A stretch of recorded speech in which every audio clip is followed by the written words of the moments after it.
Bonjour à toutes et à tous et bienvenue dans cette table ronde qui sera donc consacrée à l'enseignement, au processus d'apprentissage et aux stratégies pour l'enseignement du français précoce à distance ou en système hybride. Cette table ronde se découpera sous différentes partie où nous allons parler des contextes et des publics dans différents contextes d'apprentissage en Italie.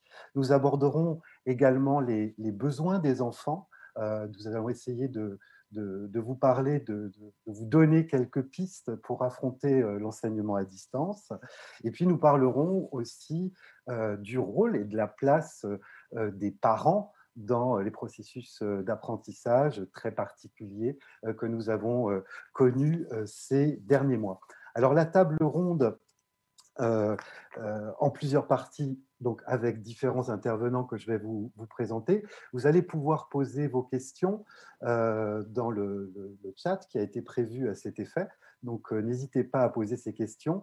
Nous répondrons à la toute fin de cette table ronde, dans la dernière partie.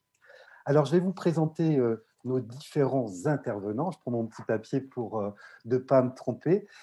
Premièrement, autour de cette table ronde numérique, Gabriella Vernetto. Gabriella, qui est inspectrice pour les langues dans la région du Val d'Aoste. Vous êtes également enseignante, vous enseignez la didactique du plurilinguisme et la littérature francophone pour l'enfance à l'université du Val d'Aoste. Bonjour Gabriella, je ne sais pas si on peut la voir. Bonjour à tout le monde, je suis là. Bonjour. Autre personne, Aurélie Giordano, vous êtes enseignante à l'Alliance française de Turin. Autre particularité, vous êtes aussi spécialisée dans l'éducation musicale et le chant choral, donc c'est une technique, enfin, un art que vous utilisez aussi pour l'enseignement précoce. Valérie Tristan, vous êtes présidente de l'association Flamme de Rome. Bonjour Valérie. Vous avez été également réalisatrice pendant de nombreuses années en France pour le cinéma et la télévision.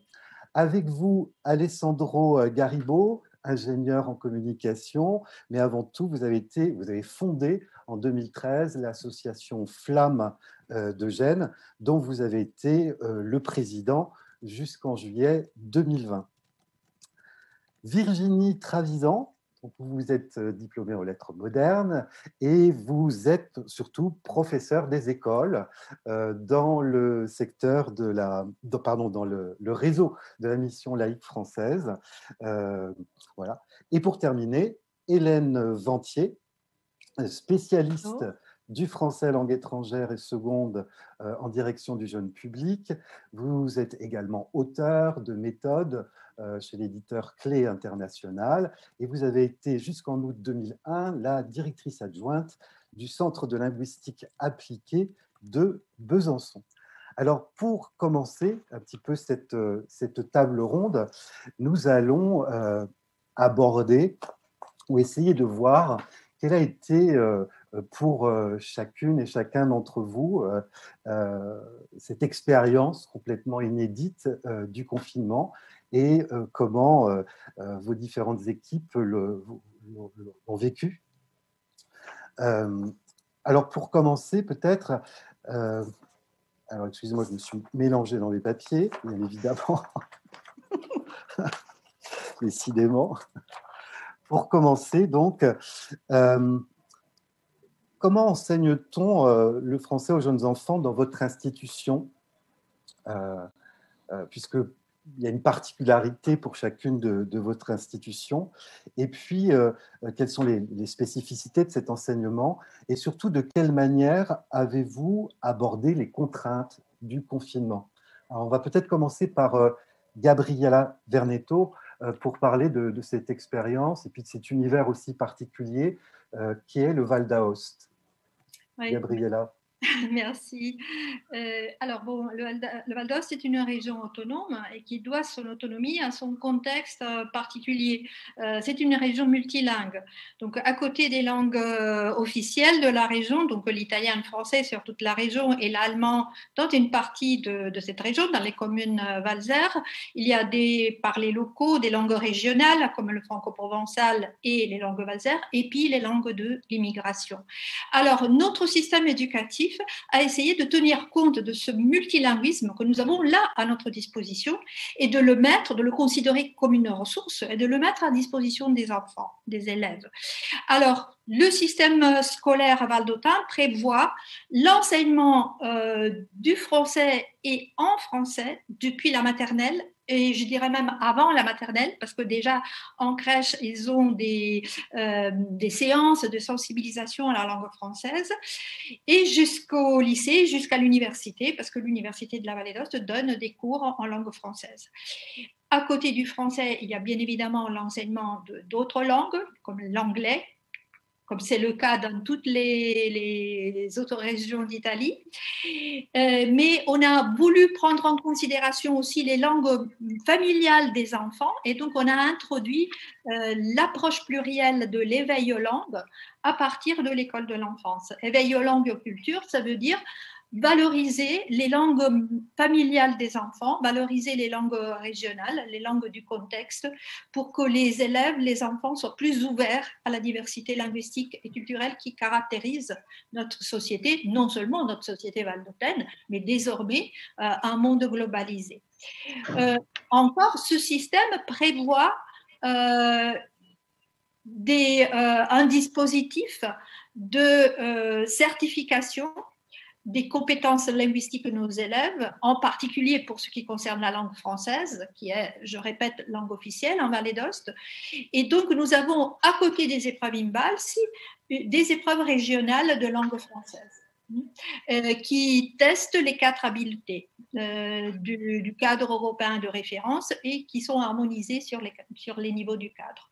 Et enfin, à la fin de la scolarité, il y a un examen d'État qui est un examen d'État bilingue parce qu'à côté de l'épreuve d'italien, comme c'est le cas dans les filières ESABAC, dans les autres régions, donc il y a une 3e épreuve de français, il y a un oral de français à l'examen d'État.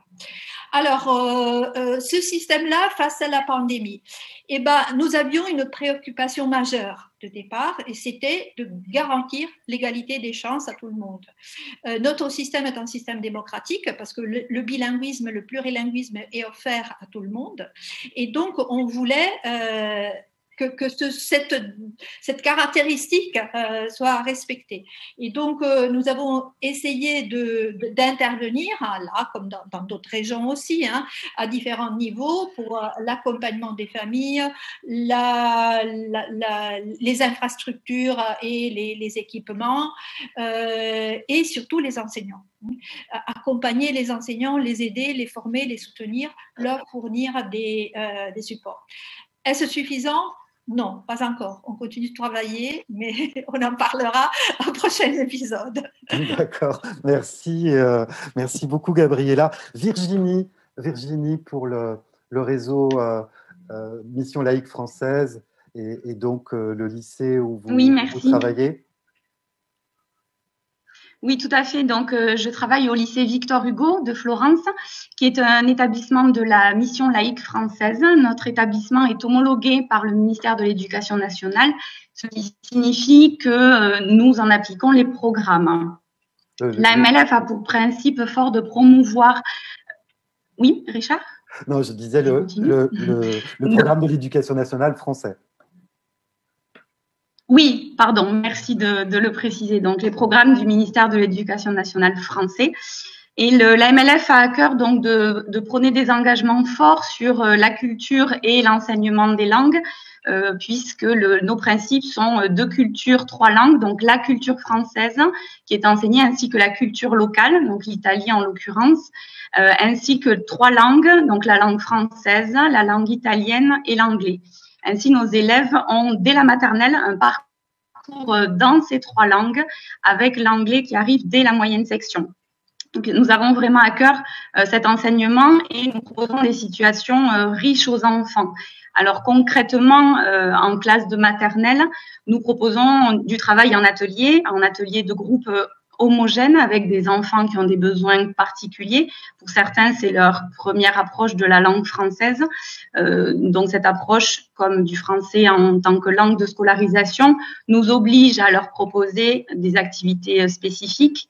Mais nous avons aussi la possibilité de leur proposer des activités en situation duel avec l'enseignante ou des situations où les enfants vont se retrouver dans des problématiques de jeu avec des groupes hétérogènes et des enfants donc aux compétences variées pour continuer à travailler la langue dans tous ses aspects et aussi dans ses aspects pratiques. À distance, nous avons tenté, mon équipe et moi, puisque c'est un vrai travail d'équipe qui s'est mis en place, de continuer à proposer ces modalités, donc de continuer à proposer un enseignement différencié et adapté aux besoins des enfants. La difficulté a été justement de séparer les enfants qui, dans une habitude de vie de classe, se retrouvaient à travailler ensemble. Et là, à distance, il était un peu plus difficile de les faire travailler ensemble. Mais mon équipe et moi-même avons tout de même réussi ce pari assez fou de continuer à enseigner malgré la distance. Donc, d'avoir des groupes réduits, mais aussi de proposer des défis collectifs où toute la classe pouvait se retrouver et ainsi continuer à parler de la vie à la maison et aussi des apprentissages réalisés en synchrone avec l'enseignante ou en asynchrone avec les parents. Merci. Alors, on va passer maintenant aux flammes. Merci Valérie. Virginie, pardon. Et je vais passer la parole à Valérie et à Alessandro. Donc, vous représentez les flammes de Rome et de Gênes. Alors, comment est-ce que ça s'est passé pour vous? Et est-ce que vous pouvez nous expliquer un petit peu à quoi correspondent les flammes? Parce que tout le monde ne connaît peut-être pas ces associations qui existent en Italie, mais aussi dans d'autres pays. Oui, merci Richard. Je prends la parole. Alessandro est toujours galant et donc je commence. L'association Flamme, en fait, de Rome ou de Gênes, sont des associations qui partent sur une base de volontariat de parents qui se regroupent, qui ont l'envie de faire progresser leurs enfants dans le français. Voilà, en l'occurrence, l'association Flamme de Rome existe depuis 2010. Elle accueille des enfants de 5 à 15 ans, pour la plupart donc issus de familles francophones ou binationales. Pour ce qui est de Rome, donc vivant à Rome, mais qui ne fréquentent pas donc les établissements scolaires français, soit pour des questions logistiques, soit pour des questions économiques. Les enfants sont donc souvent français de par leur nationalité, parfois belges, canadiens, en provenance de pays africains ou du monde arabe. Le point commun de tous ces enfants, eh bien, c'est qu'ils ne grandissent pas dans la langue qui est celle de leur maman ou de leur papa ou de leurs grands-parents, ou bien de celle qui a bercé leur petite enfance quand ils se sont déplacés avec un parent travaillant à l'étranger. Donc, ils ont tous des niveaux de français très différents en fonction de leur vécu, de leur envie, de celle de leurs parents aussi. Et souvent une connaissance orale qui n'est pas celle de l'écrit. Voilà, ils parlent parfois à la maison, parfois très peu. Souvent, ils répondent en l'italien à un parent français parce qu'ils sont imprégnés dans la langue du pays, en l'occurrence l'Italie, qui les a accueillis et qui les a vus naître dans la majeure partie des cas. Donc voilà, la Flamme a vraiment cette vocation de stimuler l'apprentissage du français dans ce public si particulier et hétérogène. Et cela par le biais d'activités ludiques, parfois aussi un peu plus scolaires en fonction de l'âge et en fonction des demandes des enfants et des parents. Voilà. Donc aux Flammes de Rome, nous accueillons plus d'une centaine d'enfants déjà depuis de nombreuses années, pendant 3 heures le samedi matin. Et concernant la période de confinement, donc, qui était assez inattendue et effectivement pas préparée par personne chez nous. Voilà, on a essayé en tout cas, on a souhaité dès le départ effectivement que l'ensemble des professeurs se forment à la didactique à distance. On l'évoquera ensuite dans quelle mesure. Mais en tout cas, il y avait une vraie volonté effectivement de donner une continuité aux enfants, aussi bien d'un point de vue relationnel que pédagogique. Voilà. Je passe la parole à mon ami. Merci Alessandro pour le Flamme de Gênes. Alors, Ouais, Valérie a tout dit, hein, en effet. Alors, les flammes de Gênes est un flamme plus petit. On n'a pas 100 élèves, mais dans les périodes les meilleures de notre histoire, on a eu une quarantaine d'élèves. On est arrivé à une quarantaine d'élèves, on était déjà contents. Et donc, le Flamme des Gênes a été fondé en 2013. Donc, c'est la 7e année de fonctionnement. J'étais président jusqu'à juillet. Après, j'ai démissionné. Et donc, alors, je pourrais raconter un peu comment on a vécu les confinements. Au principe, on était un peu dépaysé. Tout le monde ne savait pas trop bien quoi faire, pas trop bien comment réagir à la fin. On a décidé de faire de la didactique à distance et de proposer quelques petits devoirs aux plus petits, parce que pour le plus petit, on s'est rendu compte que la didactique à distance pouvait être un peu fatigante ou voire impossible à réaliser. Et donc, on était organisé sur 4 classes et on a fait beaucoup de réunions entre les élèves, parce qu'on a tout d'abord compris que le premier besoin était un besoin de socialisation.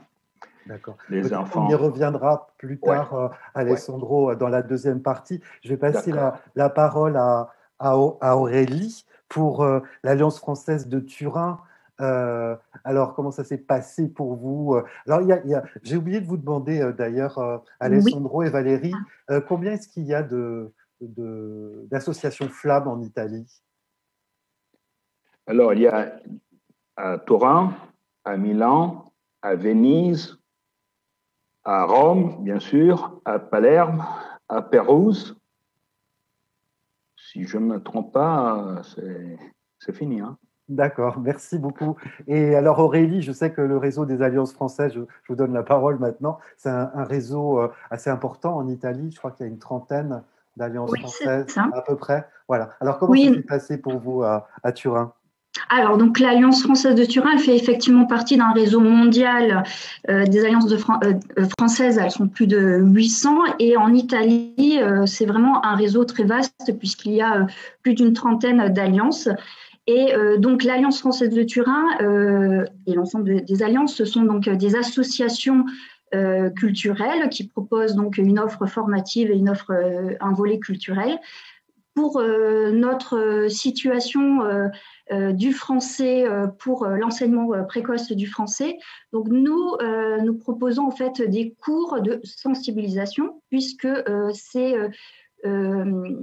la langue, c'est une langue étrangère pour ces enfants. Ce n'est pas la langue maternelle ou la langue seconde, contrairement aux autres contextes que l'on a pu voir précédemment. Puisque c'est une sensibilisation à la langue, on a développé une modalité de cours plus légère. Donc, c'est une durée d'1 heure par semaine.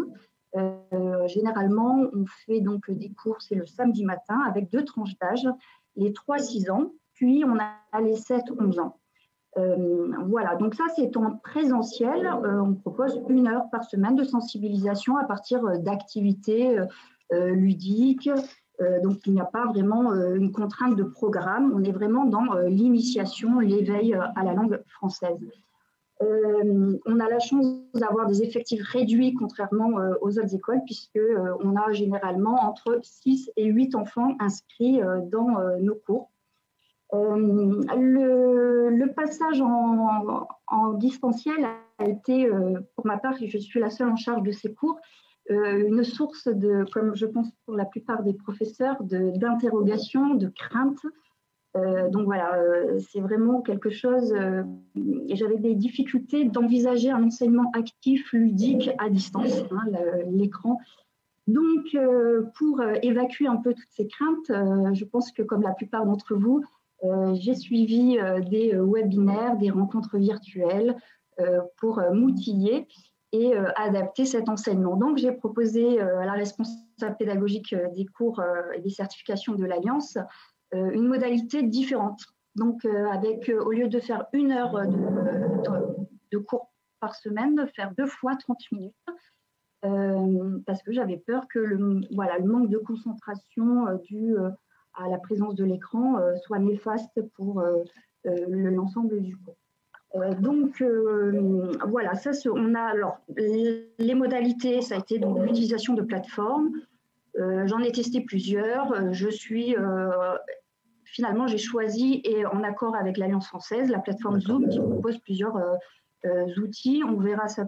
Oui, on verra ça plus tard. On parlera un petit peu des outils tout à l'heure. Voilà. Alors, je vais passer la parole à Hélène. Alors, Hélène Ventier, spécialiste de l'enseignement aux jeunes enfants. Vous avez vous-même enseigné aux enfants. Et puis surtout, vous avez formé énormément d'enseignants, soit dans le cadre du CLA à Besançon, soit dans le cadre de très, très nombreuses missions aux 4 coins du monde. Donc, vous avez aussi vu et pu observer des situations d'enseignement qui peuvent être différentes, avec des systèmes éducatifs très différents. Quelle est la particularité du système italien, Hélène ?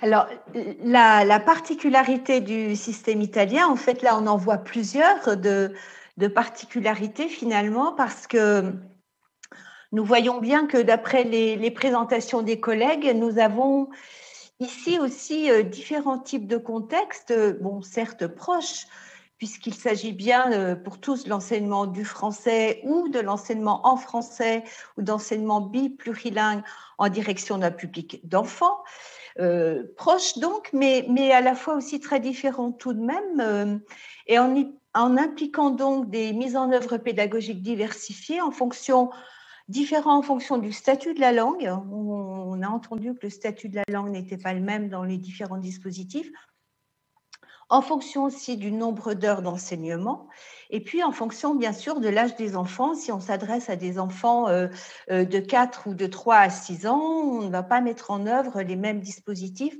les mêmes modalités que si l'on s'adresse à des enfants plus âgés.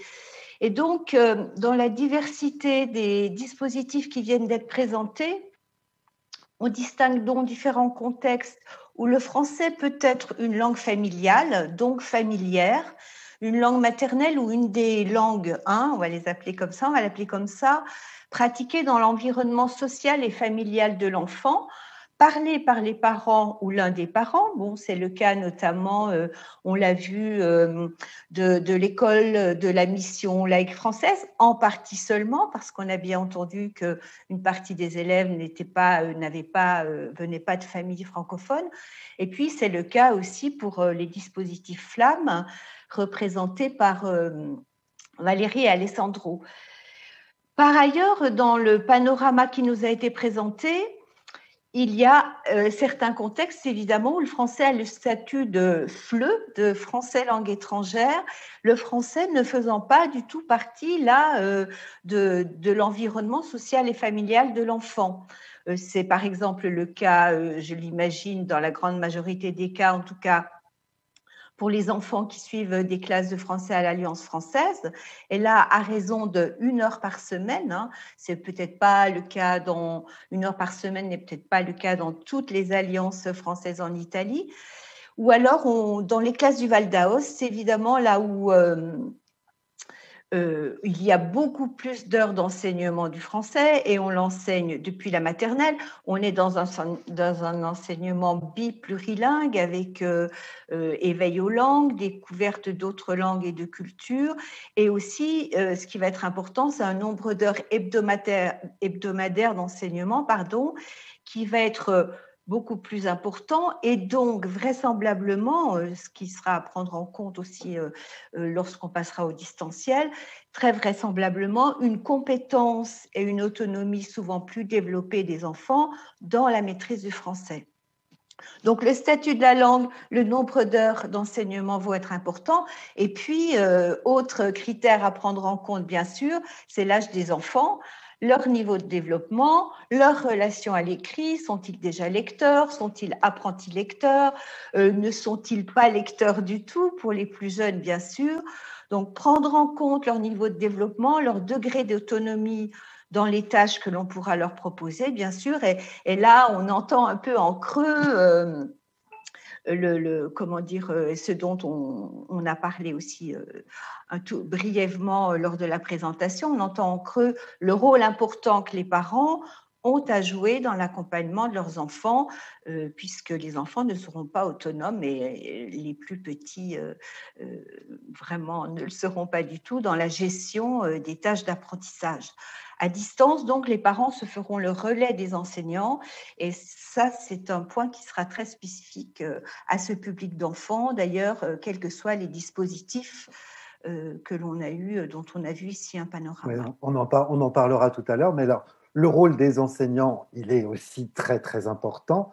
Comment est-ce que vos équipes se sont organisées? Alors, certains, vous en avez parlé un petit peu dans la présentation de votre structure. Comment est-ce que les enseignants se sont organisés? Quels défis ont-ils dû relever? Et puis surtout, comment est-ce qu'ils l'ont vécu? Alors, je ne sais pas qui voudrait parler en premier. Valérie. Allez, Valérie. Merci, Richard. Non, écoutez, moi, je fais part de l'expérience du Flamme de Rome. Donc, effectivement, pour nous, c'était la première fois qu'on devait affronter la didactique à distance. Donc, voilà, on était un peu inexpérimentés et nos professeurs aussi, pour la plupart. Donc, en fait, dans les faits, chaque professeur s'est donc mis derrière son écran avec plus ou moins de savoir-faire en fonction des connaissances qu'il avait déjà des outils, hein, donc, et des programmes à disposition pour proposer des activités aux enfants à distance. Donc, en fait, certains ont fait des exercices en ligne, d'autres ont partagé des vidéos, ils ont fait des improvisations théâtrales, des liens avec des programmes de savoir, des dessins animés, des chansons, des recettes de cuisine, enfin, de tout, et de publier aussi parfois des posts pour raconter un peu leur quotidien, leurs anxiétés, voilà, sur des Padlet. Beaucoup d'enfants quand même ont suivi les séances en ligne. Quelques enfants ont décroché, hein, par manque d'intérêt ou de concentration, et aussi parce que l'école sollicitait déjà beaucoup les enfants en faisant de la didactique en ligne au même moment. Donc, voilà, d'autres encore, effectivement, parce qu'ils ne pouvaient pas bénéficier de l'aide du parent pour se connecter, suivre la séance. C'est le cas des petits, notamment, qui sont effectivement dans ce cas-là complètement à la merci du bon vouloir du parent et de son temps. Voilà, nous, pour les petits, justement, on avait réduit les séances à distance par une demi-heure de connexion par semaine. Chez les plus grands, on est allé jusqu'à 2 heures de connexion par semaine. Et puis, beaucoup de grands étaient très clients, en fait, de la didactique à distance.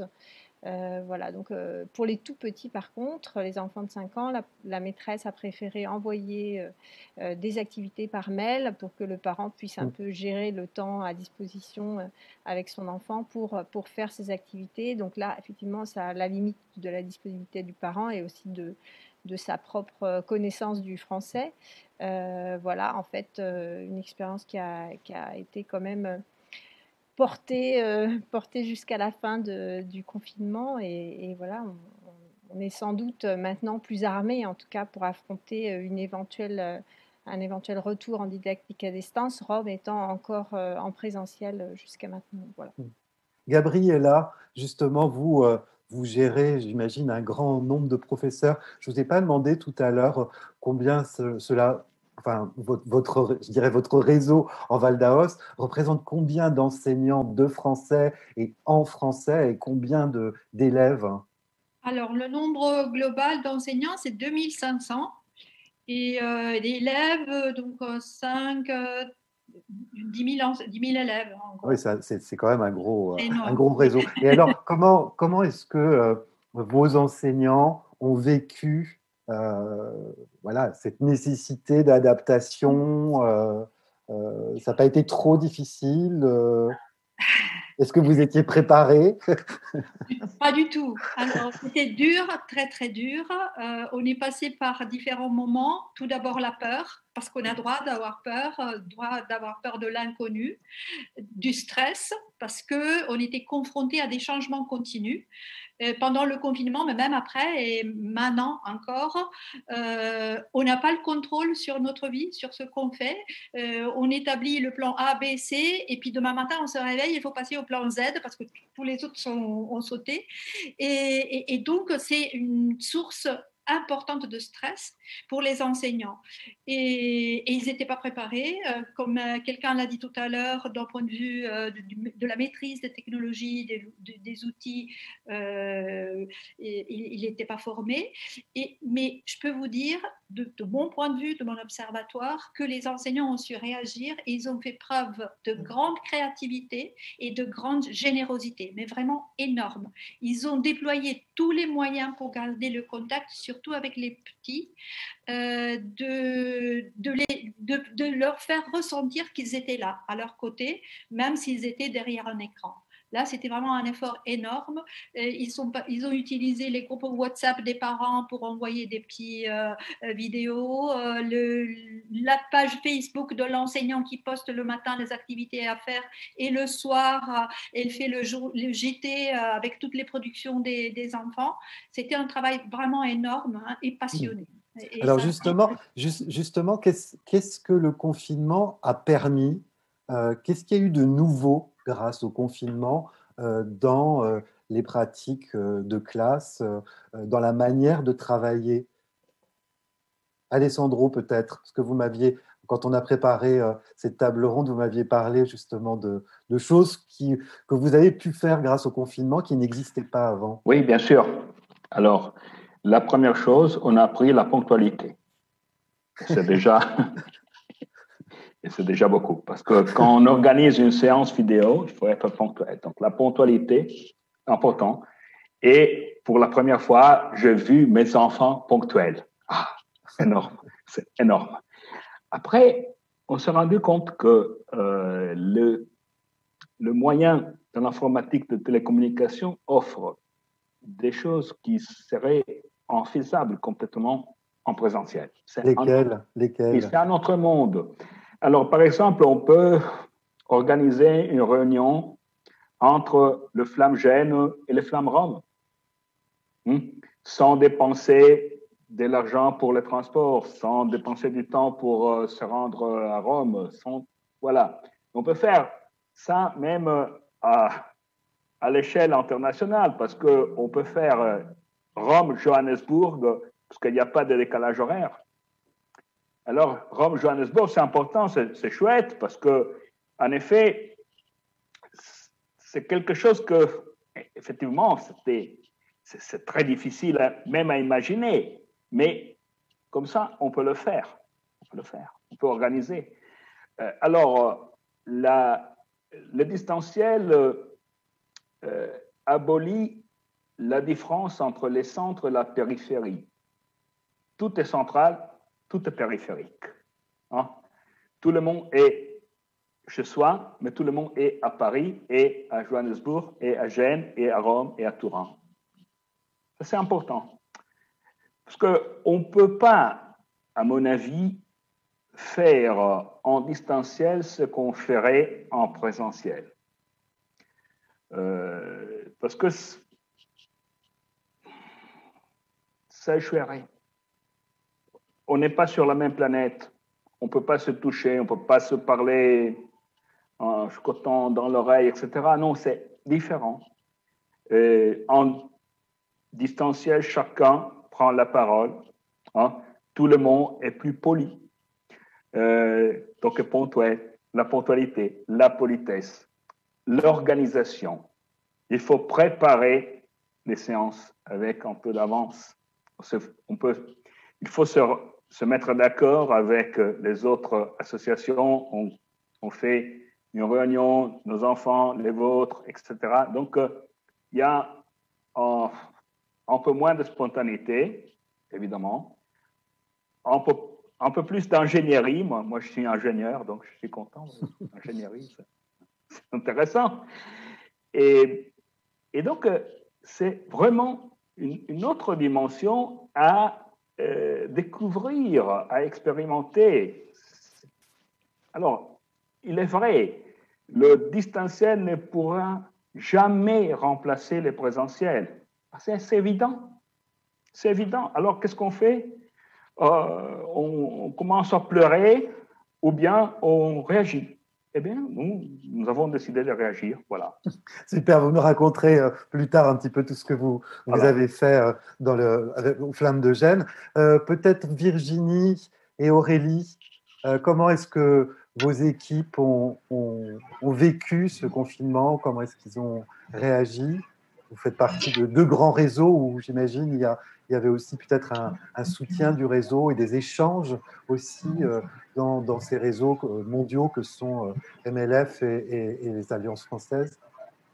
Oui, tout à fait. Passé la phase de sidération et de peur, nous nous sommes mobilisés donc au sein même des écoles et dans les équipes les plus proches. Et très rapidement, le réseau, donc pour ma part MLF, a mis en place des formations et des accompagnements. Donc nous ne nous sommes pas sentis seuls et abandonnés. Il y avait l'équipe locale et puis plus largement les équipes de toute l'Italie qui ont été derrière nous. Donc toute cette communauté qui a été créée, à ce moment-là, c'est serrer les coudes et même à distance, on peut se serrer les coudes. Et de vraies communautés éducatives ont vu le jour et ces communautés se poursuivent. Donc même si aujourd'hui beaucoup d'écoles fonctionnent en présentiel pour les enfants de maternelle, nous continuons malgré tout à faire vivre cette communauté éducative. Et ceci nous a rassurés. On s'est sentis moins seuls et désemparés dans cette épreuve-là. Aurélie? Oui, alors je rejoins ce que vient de dire Virginie. Donc de même avec l'équipe de l'Alliance française, on s'est donc motivé, on a essayé donc de régulièrement d'être en contact avec des réunions et puis de se donner des pistes de formation, donc avec un échange de documents sur Classroom par exemple, et puis suivre un maximum de formations, échanger nos pratiques. Alors la seule difficulté pour ma part, c'est que à l'Alliance française, en fait, l'ensemble des cours, la majorité, sont des cours pour adultes. On a quelques cours pour adolescents, mais et pour l'enseignement précoce du français, j'étais un petit peu toute seule. Donc, je me suis en fait adressée à d'autres collègues du réseau et puis surtout avec toutes les formations qui ont fleuri pendant ce confinement et qui ont été un grand soutien. Oui, j'imagine. Merci, super. Alors, je voulais juste rappeler que pour les spectateurs, les spectatrices de cette table ronde, vous pouvez poser vos questions. Nous y répondrons en fin. On va essayer de garder un laps de temps assez long pour répondre à vos questions. Donc, le chat qui se trouve en bas de l'écran, normalement, vous pouvez poser vos questions. Alors, n'hésitez surtout pas. On va passer maintenant à une deuxième partie de cette table ronde pour un petit peu évoquer le besoin des enfants. C'est vrai que des enfants, ça n'apprend pas comme les adolescents. Il y a certainement des spécificités pour les plus jeunes, que ce soit en école maternelle ou alors quand on est à l'école primaire. Quelles sont les spécificités de ces enfants? Hélène, est-ce que vous pourriez nous expliquer cela? Comment ça fonctionne un petit? Je ne sais pas si en 10 minutes ou peut-être moins, je pourrais expliquer comment fonctionne un petit. C'est assez complexe, mais c'est vrai qu'il y a bien sûr des spécificités dont il faut tenir compte et puis qui nous interrogent bien sûr, qui nous interrogent même quand on est en présentiel, puisque c'est toujours une source d'interrogation. Comment faut-il adapter nos pratiques de classe pour qu'elles puissent répondre aux besoins des enfants, mais qui nous ont d'autant interrogés quand on est passé en distanciel. Et c'est vrai, certains d'entre nous ont parlé de panique au départ, de défi. Et c'est vrai que ces spécificités représentent un vrai défi lorsqu'on passe à l'enseignement à distance. Alors, je ne vais évidemment pas toutes les citer, ces spécificités, mais quelques-unes, par exemple le fait que les jeunes apprenants ne sont pas des êtres exclusivement cognitifs. et qu'ils sont à considérer dans leur globalité, je dirais de la tête aux pieds ou des pieds à la tête, c'est-à-dire des enfants qui vont apprendre et qui vont apprendre en général, mais qui vont apprendre la langue et les langues, non seulement grâce à leur capacité cognitive, mais aussi à travers leur perception sensorielle, leurs émotions, toute la globalité de leur être. Donc, le passage au distanciel interroge les pratiques qui ont cours habituellement dans les classes, qui vont solliciter l'enfant dans sa globalité, dans sa motricité, dans son affectivité. Et la question est comment répondre à ce besoin affectif, émotionnel, affectif, émotionnel, sensoriel, lorsque l'on communique par écran interposé. Je pense qu'on y répondra et que les collègues qui ont fait l'expérience de cet enseignement à distance auront des pistes intéressantes à apporter. On reviendra sur ce point-là. Et puis aussi, alors quelque chose dont on est très conscient en tant qu'enseignant dans la classe en présentiel, mais qui devient aussi un vrai défi à distance, c'est que les jeunes apprenants ont une attention qui est très, très fugitive. Donc, il s'agit pour l'enseignant de faire en permanence attention à l'attention des enfants, parce qu'on le sait bien, sans attention, il n'y a pas d'apprentissage possible. Et dans la classe, en présentiel, on use de certaines techniques pour garder l'attention des enfants. Le corps de l'enseignant, la voix de l'enseignant y participe beaucoup. On met en œuvre toute une gestualité, un placement du corps, des gestes, une modulation de la voix, un adressage du regard, qui vont permettre de contrôler l'attention des enfants et qui vont permettre une gestion de la classe, un contrôle et un maintien de l'attention. Et évidemment, quand on passe à distance, tout cela devient beaucoup plus difficile parce que évidemment, la présence du corps, je ne suis plus pour l'instant qu'une vignette où on voit surtout mon visage. Et puis, l'adressage des regards n'est pas possible. Là, on ne sait pas précisément qui je regarde, ce que je regarde. Donc, tout ça va représenter aussi un vrai défi lorsqu'on passe dans un enseignement à distance.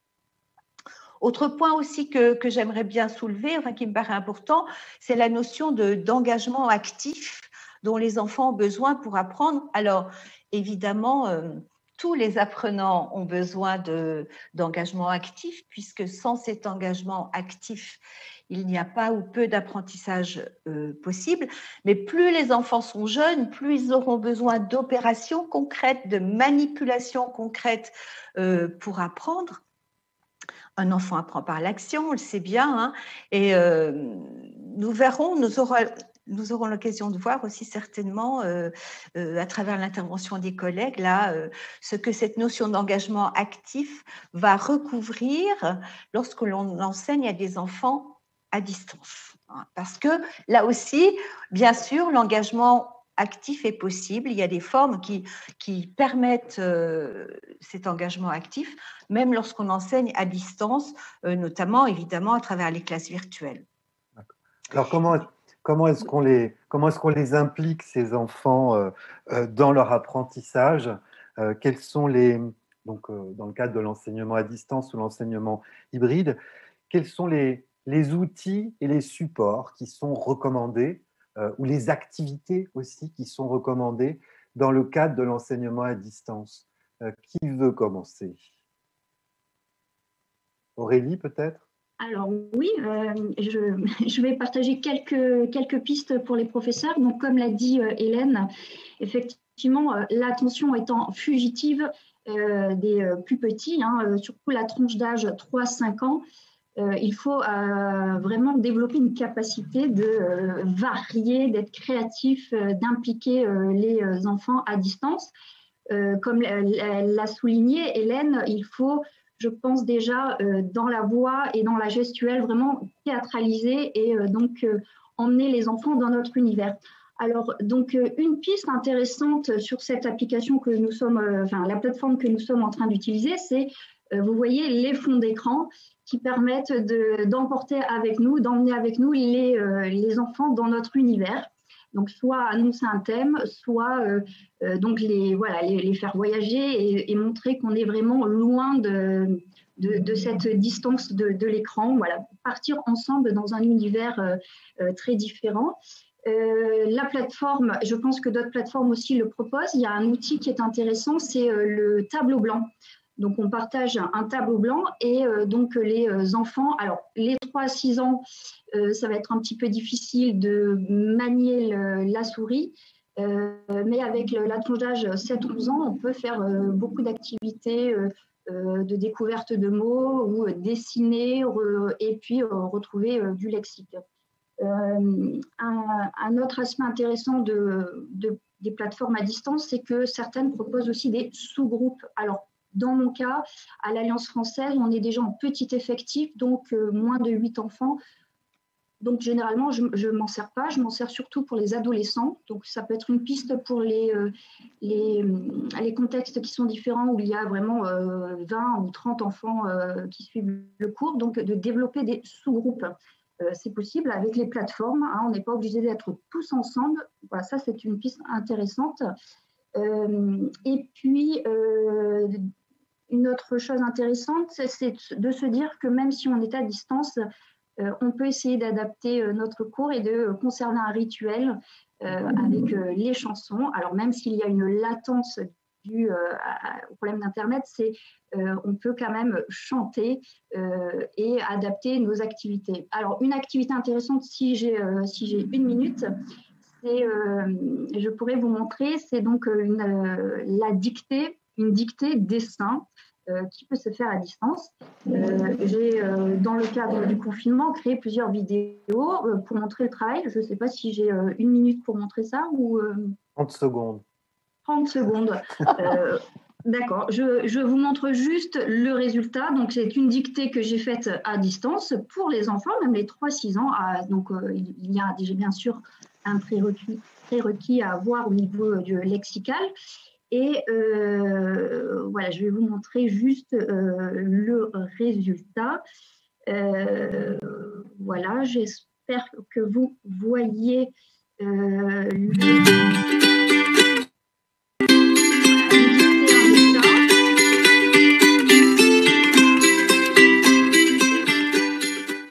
C'est une fille. Elle a la peau claire et les yeux marrons. Elle a les cheveux châtains, longs et frisés. Elle a des taches de rousseur sur les joues et du rouge à lèvres sur la bouche. Voilà, donc première partie, on écoute, on ferme les yeux. Deuxième partie, donc là, pour ceux qui voulaient revoir à distance, donc j'ai illustré chaque mot d'image. Elle a des taches de rousseur sur les joues et du rouge à lèvres sur la bouche. Elle porte des lunettes de vue et un t-shirt jaune. Et le résultat.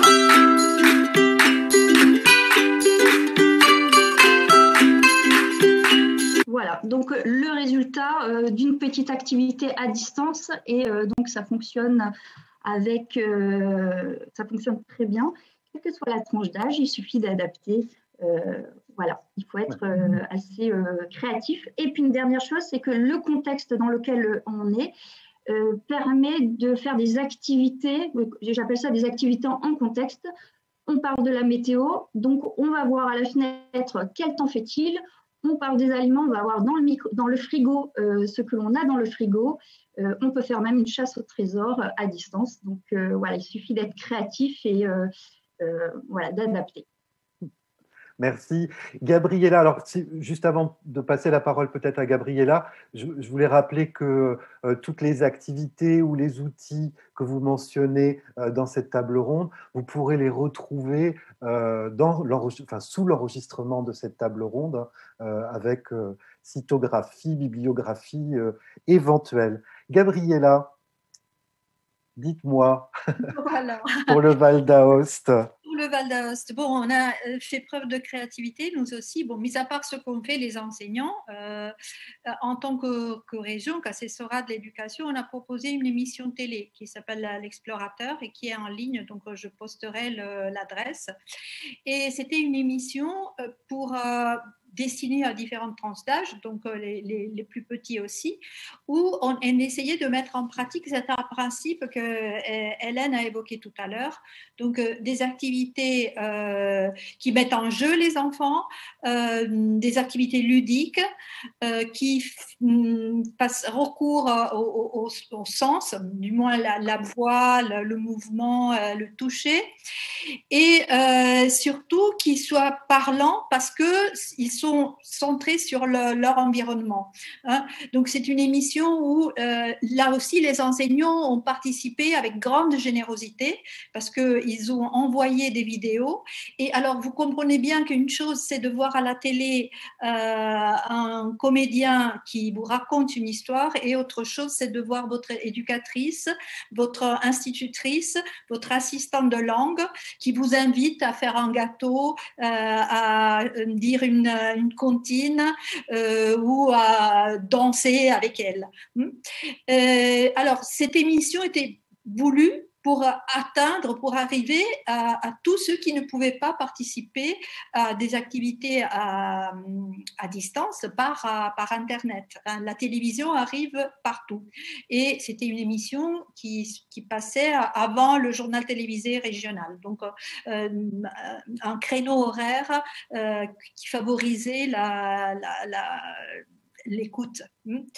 Et voilà, je crois que c'est l'aspect le plus intéressant de ce qu'on a pu faire, avec des limites techniques, avec des limites, bien évidemment, émissions accompagnées d'exploitation pédagogique que vous retrouvez dans le site, que vous pouvez retrouver en ligne, donc vous pouvez l'utiliser, vous en inspirer, mais finalement, on est parti de notre contexte, de notre territoire. C'est vrai ce que disait Alessandro tout à l'heure, que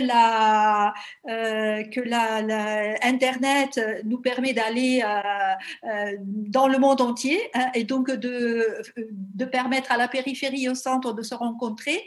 Mais pour le Val d'Ost, que Bernard Janin, géographe de Grenoble, a défini comme cellule et carrefour, il y a aussi cette dimension de cellule, de chez nous, de petite patrie, si vous voulez.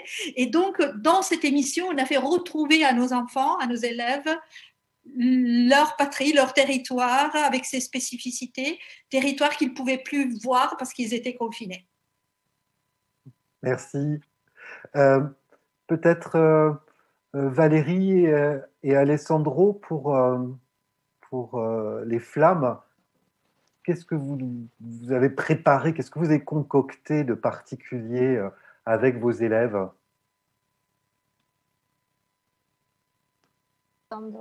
Valérie. Valérie.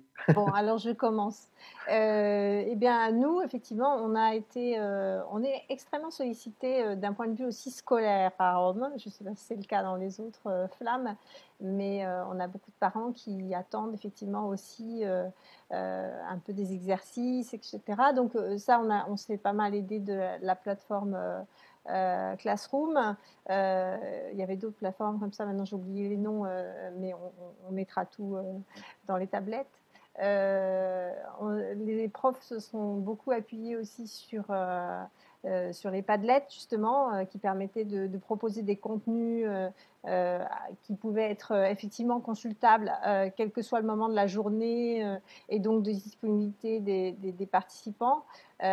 Donc il y avait des chansons, des choses qu'on pouvait publier soi-même en faisant des vidéos ou des poésies ou des choses comme ça.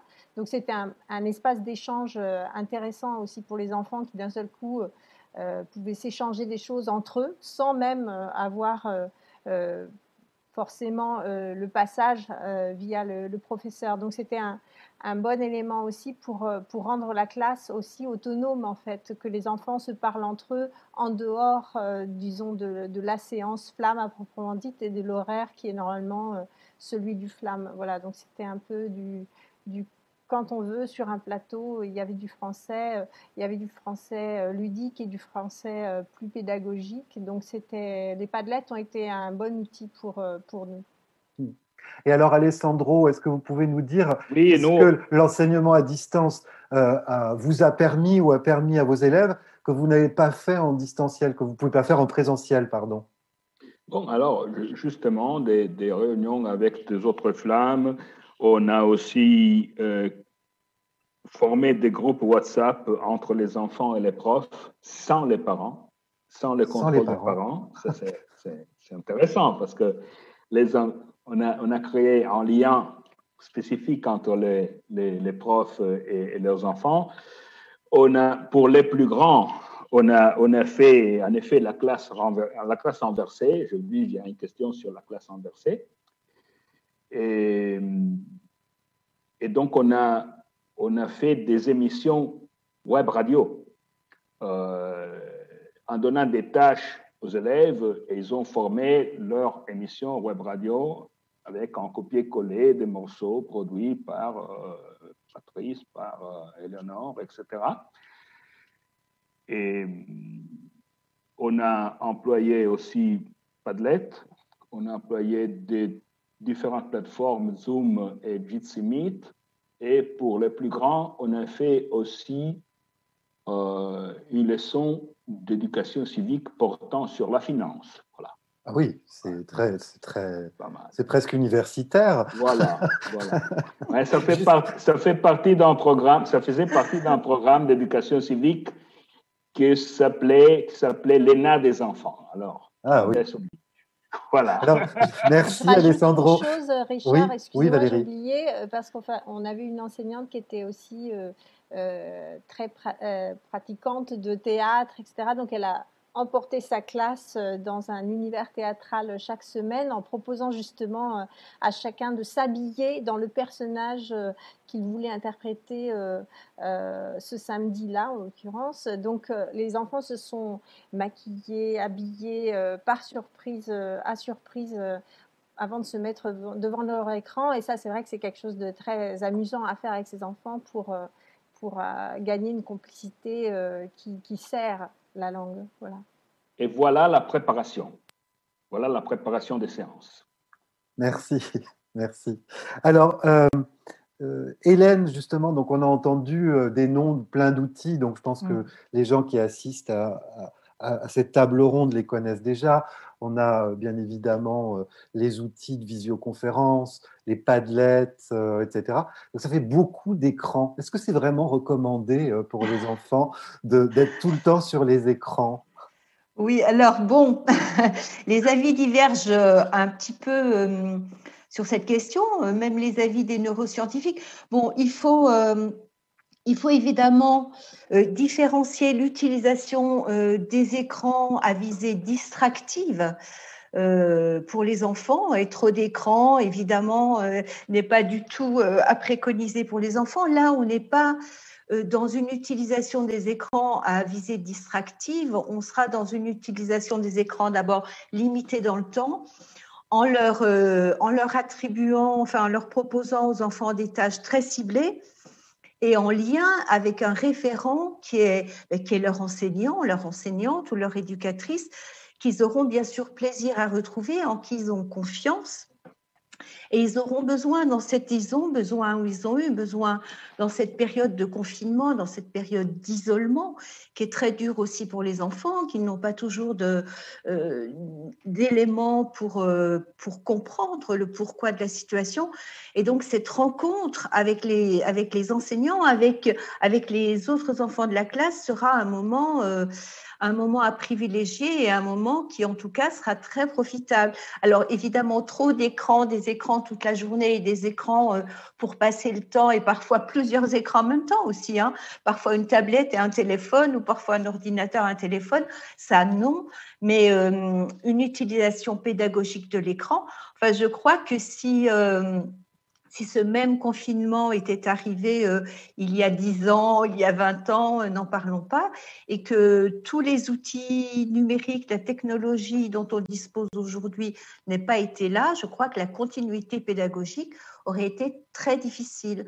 Donc, dans ce cas de confinement, oui, merci aux écrans, mais bien sûr pour une utilisation très, très mesurée et dans un objectif bien précis.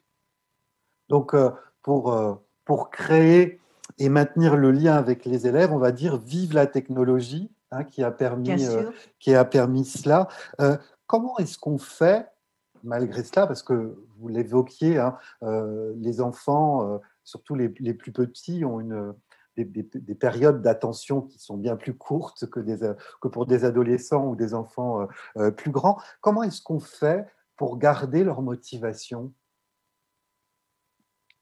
La question s'adresse à moi, Richard, ou... Alors, à vous ou à quelqu'un d'autre qui veut bien parler. Je peux rapidement répondre et je laisserai très volontiers la parole à d'autres. Je pense que la question de garder la motivation des enfants, à mon avis, elle n'est pas très différente de celle qu'on se pose en classe en présentiel. Quand on entre en classe en présentiel, avant d'entrer en classe en présentiel, bien sûr, on a préparé sa classe et on s'est posé cette question de la motivation. Et la motivation, elle va être en lien direct avec le plaisir. Hein, les enfants n'ont pas de motivation interne. Ça va être le plaisir qu'ils auront à retrouver leur enseignante ou leur enseignant et le plaisir des activités qu'ils auront à faire. Avec les tout petits, pour ce plaisir aussi, on n'en a pas parlé, mais il y a les mascottes, les marionnettes qu'on utilise en présentiel, qu'on va continuer à utiliser à distance, bien sûr.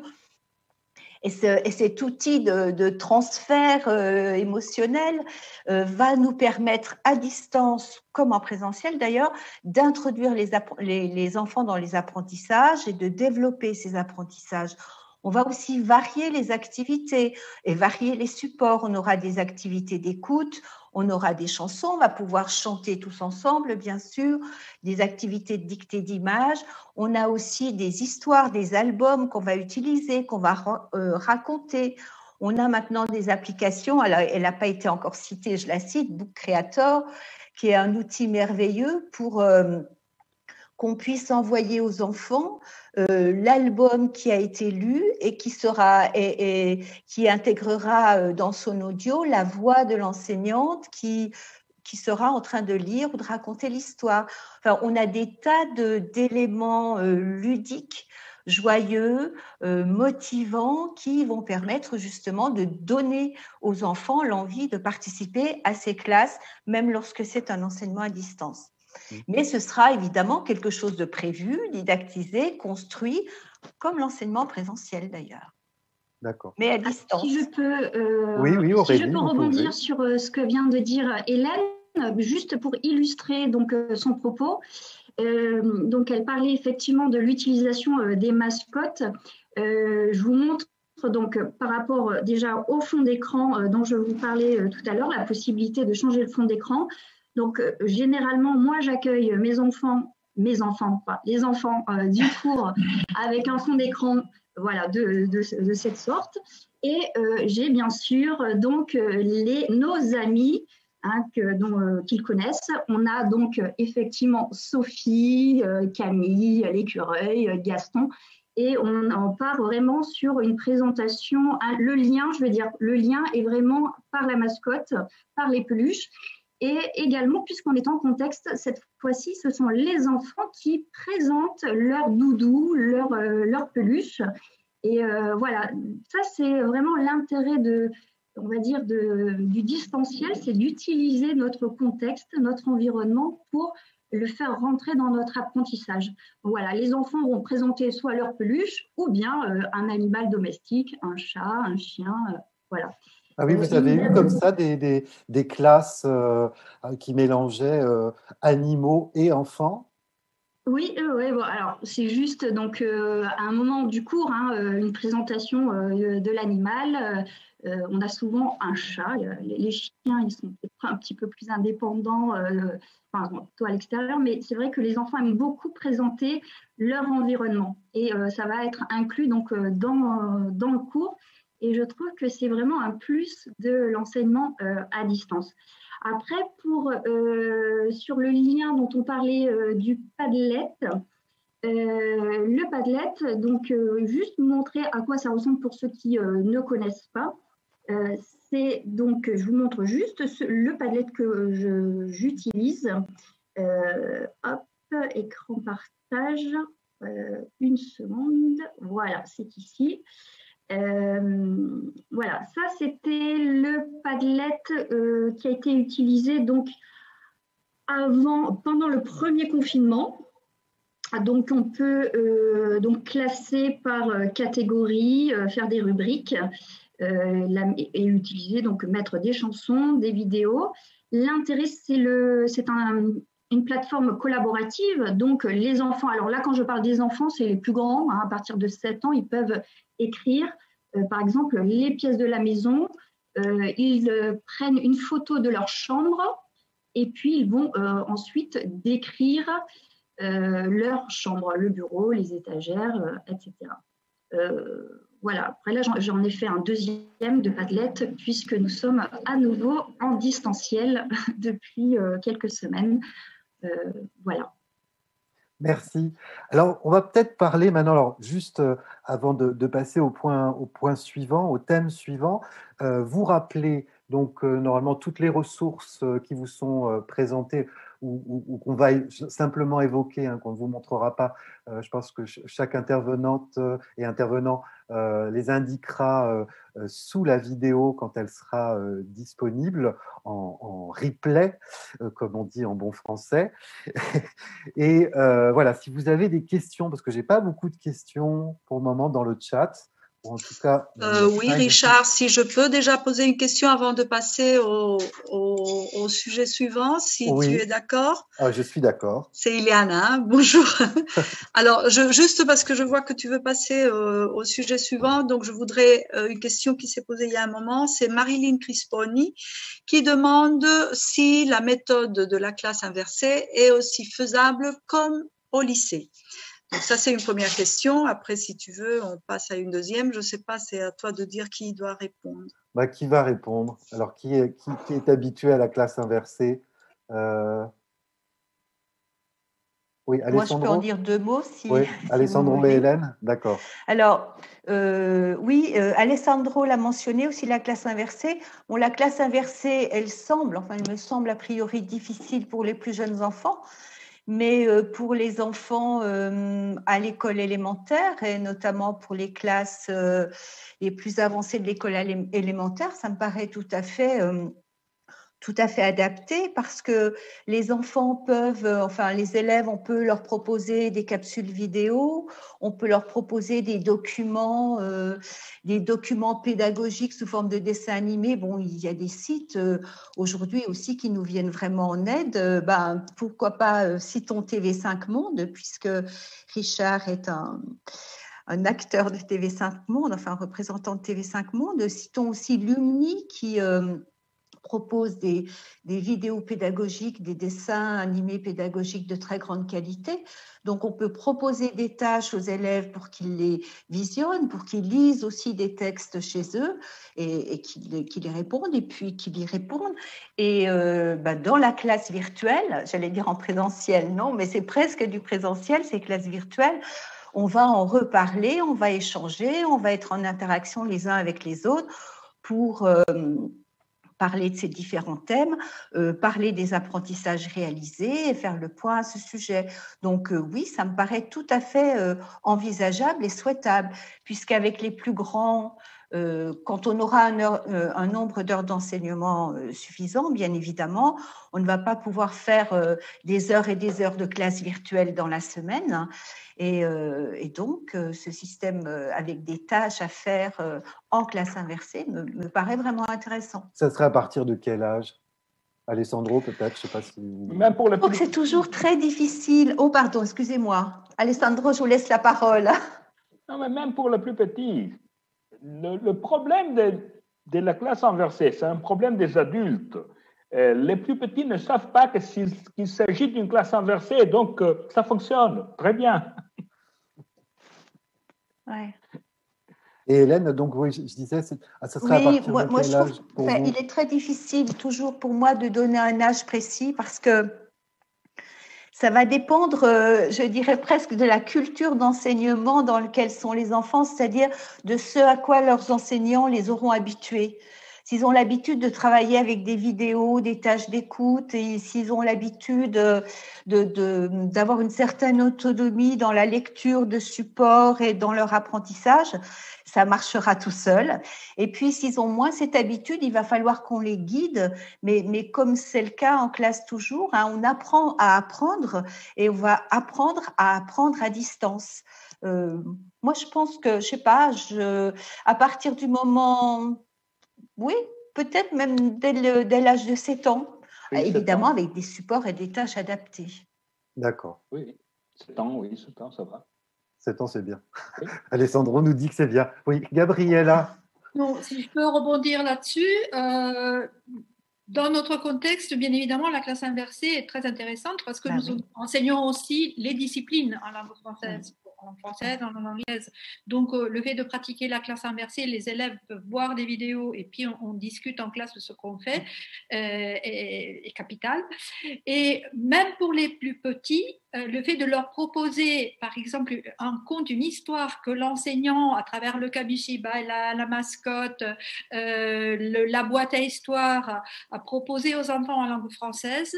Et puis, quand on se retrouve en classe, bon, on en discute en italien parce qu'on pratique l'alternance des langues dans notre contexte. Ce n'est pas tout en français. Et donc, la compréhension en français, c'est vrai qu'est beaucoup plus poussée chez nos élèves, mais après, l'expression, même quand ils sont petits, en maternelle, elle est moins développée. Mais rien n'empêche de visionner un conte en langue française et puis de vérifier la compréhension du conte en langue italienne. Ça fait partie de la pratique de l'éducation bilingue. Donc, même avec les petits de la maternelle, pourquoi pas? C'est-à-dire que vous pouvez donner des devoirs aux petits de la maternelle et ils vont aller tout seuls sur la tablette voir le dessin animé ou... Oh ben, écoutez, ma petite fille, j'ai une petite fille de 3 ans, l'année passée était en crèche et l'éducatrice envoyait régulièrement dans le groupe WhatsApp des parents des petites vidéos et elle avait appris à retrouver les vidéos dans le smartphone de sa mère et pendant la journée, elle écoutait la petite chanson et elle chantait avec son éducatrice. 3 ans. Eh bien, justement, les parents, parlons-en. Quel est le rôle des parents dans l'enseignement et l'apprentissage de leurs enfants dans ce contexte de l'enseignement à distance ou de l'enseignement hybride? Virginie, peut-être, on ne vous a pas beaucoup entendu. Oui, je me réservais pour la fin. Ah, d'accord. Non, je plaisante. Non, nous avons demandé donc une grande implication aux familles dans cet enseignement à distance, puisque, comme les collègues l'ont dit, les enfants sont assez peu autonomes à cet âge-là, et nous avions aussi à cœur de limiter le temps d'exposition aux écrans pour les plus jeunes. Donc, les parents ont dû faire école à la maison, et la maison est devenue une école. Donc, il a fallu aménager les espaces et aussi aménager le temps, donc leur temps à eux, puisque la plupart de nos familles étaient en télétravail, et aménager le temps de leurs enfants. Donc notre enjeu a été d'aider les familles, de les accompagner dans l'aménagement des espaces et du temps domestique. Ça doit être un sacré travail, ça. Comment oui. Vous avez fait d'un point de vue logistique? Alors justement, donc nous avons trouvé une idée absolument sympathique et conviviale qui a été de proposer aux familles tous les lundis matins un café. Donc nous buvions le café ensemble et chaque temps de café avait un ordre du jour, avait pour objectif donc de répondre aux questions des familles, de les aiguiller sur justement ces dispositions et aussi d'expliquer ce que nous proposions comme activité sur le Padlet, donc en asynchrone. Pour structurer le temps, donc premier repère, les parents ayant exprimé ces difficultés à structurer le temps, à pouvoir mettre leurs enfants devant l'écran et aussi à organiser les activités, nous avons tout de suite donc décidé de leur proposer à eux de créer avec leur enfant l'emploi du temps de sa journée. Donc avec une activité manuelle qui consistait à créer la roue du temps, donc la roue de la journée avec les activités de l'enfant. Notre objectif était de proposer un temps d'activité dirigé avec l'enfant. Ce temps était référencé dans cette roue puis un temps d'activité dirigé avec le parent, et là c'est le parent qui pouvait le placer où il voulait, un temps d'activité semi-autonome où l'enfant avait du matériel à disposition et devait répondre à une consigne, et enfin des temps de jeu libres. Donc ainsi, les parents pouvaient moduler l'emploi du temps de leur enfant. La seule chose qu'ils ne pouvaient pas moduler, c'était les temps de visioconférence que nous proposions donc pour les leçons de français avec les élèves. Voilà pour la gestion du temps. Et pour la gestion des espaces, nous leur avons demandé d'être très créatifs, puisque nous l'avions été aussi en amont, et d'envisager vraiment la maison comme un lieu d'expérimentation, mais comme un lieu d'apprentissage riche. Puisque nos maisons regorgent de situations d'apprentissage, encore faut-il pouvoir les voir. Donc le conseil qui a été donné aux familles lors des temps d'abord de visioconférence, c'était aussi de permettre à l'enfant d'être dans un endroit calme et propice aux apprentissages et d'avoir à sa disposition tout le petit matériel nécessaire. Nous avions, nos collègues ont parlé tout à l'heure de situations de langage riche avec la présentation du doudou, de sa mascotte. Il était aussi important que les enfants, pour faire des activités de numération, par exemple, aient leurs jouets qu'ils puissent dénombrer, qu'ils puissent montrer aux autres. Donc tous ces temps étaient riches, ces temps en synchrone avec l'enseignante. Et puis, pour les temps de jeu libre, nous avons aussi permis aux parents de regarder l'environnement de l'enfant avec des yeux nouveaux et de proposer donc des activités de manipulation à partir du matériel de la maison. Ainsi, on peut imaginer que sa poubelle peut être une source de richesse d'activité et qu'on peut considérer sa boîte de céréales comme la tour, comme la brique d'un magnifique que des bouchons de plastique peuvent devenir une magnifique création en art visuel. Et donc, nous avons invité les parents à considérer tous ces objets. Alors, bien sûr, nous ne les avons pas lâchés seuls face à cette montagne d'objets et cette innombrable capacité de création. Nous avons réalisé donc des fiches à l'usage des parents où nous expliquions les attentes de la maternelle, les attentes des activités et les objectifs disciplinaires travaillés. Réaliser l'exemple que j'ai donné avec quelques boîtes en carton, réaliser une tour. Donc, nous sommes dans les objectifs de la maternelle qui visent à estimer les grandeurs et les mesures. Réaliser des constructions, réaliser des arts visuels. Nous sommes là dans des activités qui ont pour objectif aux enfants de manipuler les différentes matières et différents supports. Donc, nous répondions ainsi avec le matériel de la maison à des objectifs de la maternelle qui permettaient d'impliquer les enfants pleinement dans leurs apprentissages et aux familles aussi de se dégager du temps avec leur enfant ou sans leur enfant pour continuer à télétravailler. Mais en fait, c'était des vrais assistants maternels. Ils ont dû beaucoup travailler, les parents.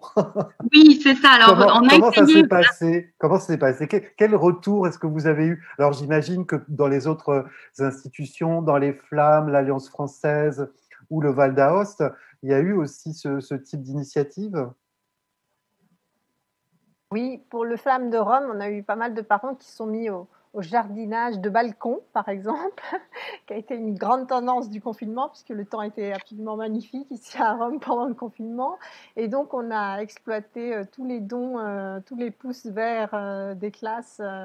Effectivement, les entrées à part, effectivement, les parents étaient très sollicités. C'était aussi la limite de cette didactique à distance pour les petits, parce qu'effectivement, le parent devient un collaborateur de l'enseignant. Et si le parent est absent parce qu'il télétravaille ou parce qu'il a le dîner à faire, etc., c'est extrêmement compliqué, effectivement, de garder l'enfant en activité de français pendant cette période. Donc, effectivement, la collaboration des parents, elle est extrêmement souhaitable. Et l'intérêt, c'est justement de réussir à trouver des activités qui motivent aussi le parent. C'est-à-dire pas seulement l'enfant. Dans ces cas-là, il faut que l'activité soit aussi un jeu pour le parent et l'occasion de se divertir avec son enfant. Donc, c'est une double mission pour l'enseignant et pour nous tous. Oui, il faut d'abord motiver les parents. Et alors, comment vous faites, vous, Alessandro, pour les motiver? C'est très difficile. Les parents, c'est presque impossible de les motiver. Les enfants, c'est très facile. Les parents me disaient, ah, c'est trop de vidéos, trop d'écran. Et mon enfant doit avoir son temps pour se relaxer. Et le relax, c'était, bien sûr, de faire des jeux vidéo. Donc, voilà. Le relax, c'était à nouveau devant un écran, mais mes enfants sont débordés, ils le font déjà à l'école, etc. Moi, j'en ai marre, je ne peux pas rester à côté de mon enfant, etc. Bon, les parents, c'est vraiment difficile. Ça dépend des situations. Enfin, nous, on a vraiment eu des parents qui se sont amusés.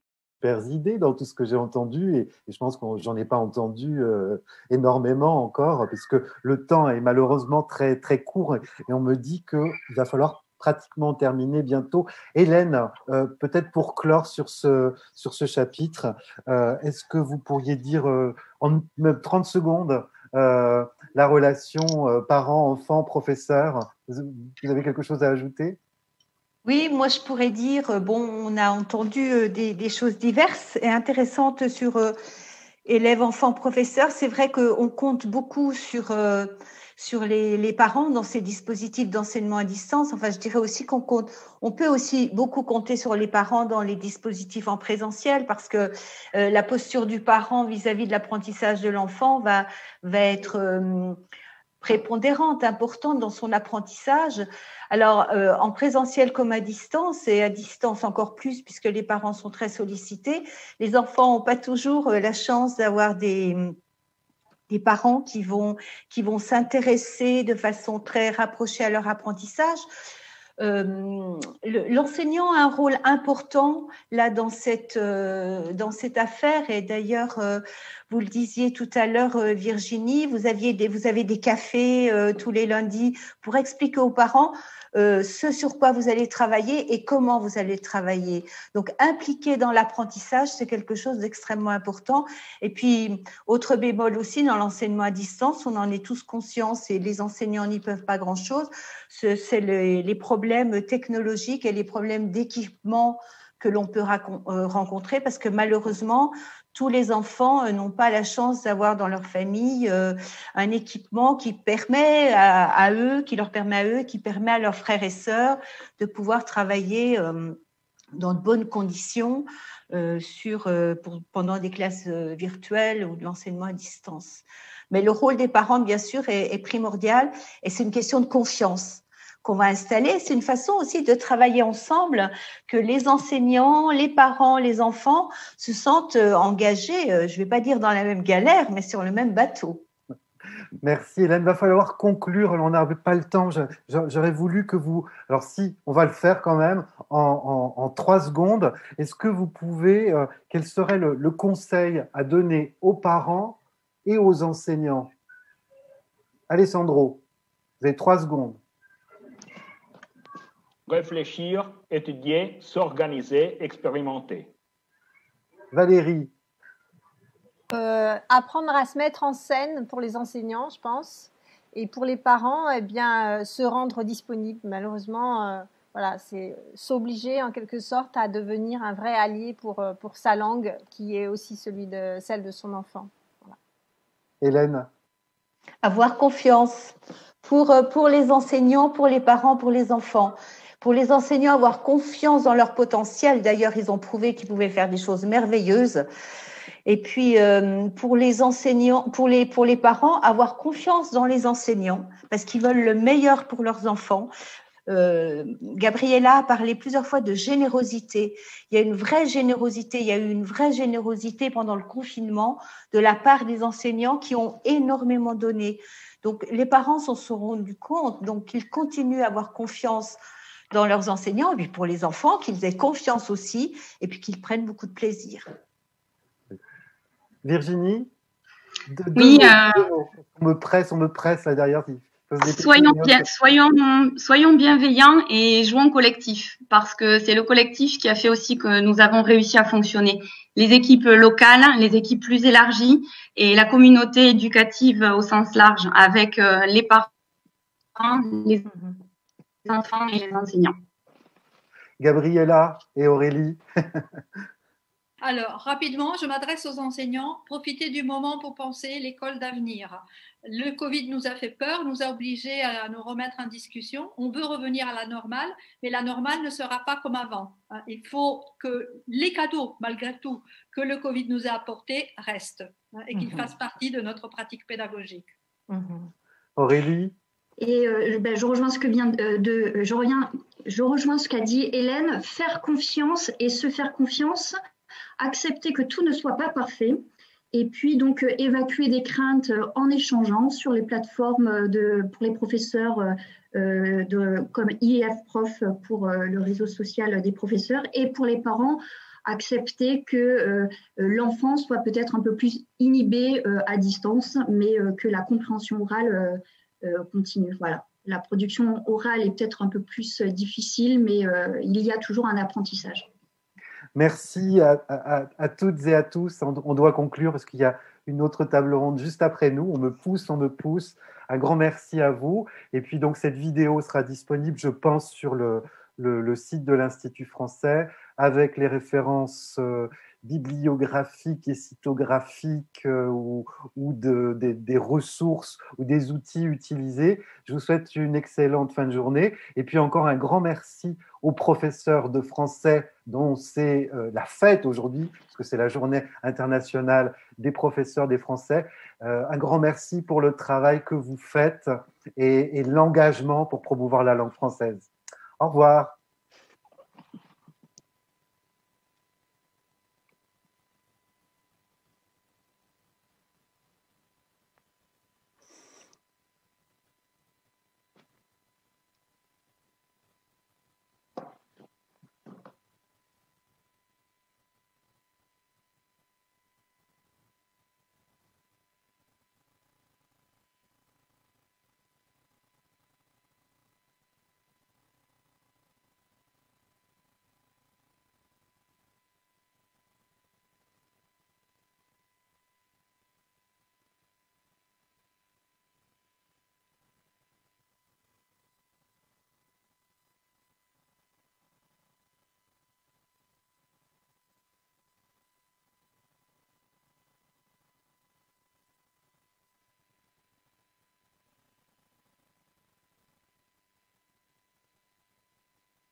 L'Institut de la francophonie pour l'éducation et la formation est un organe subsidiaire de l'Organisation internationale de la francophonie qui appuie ses États membres sur le chantier important de l'éducation et de la formation.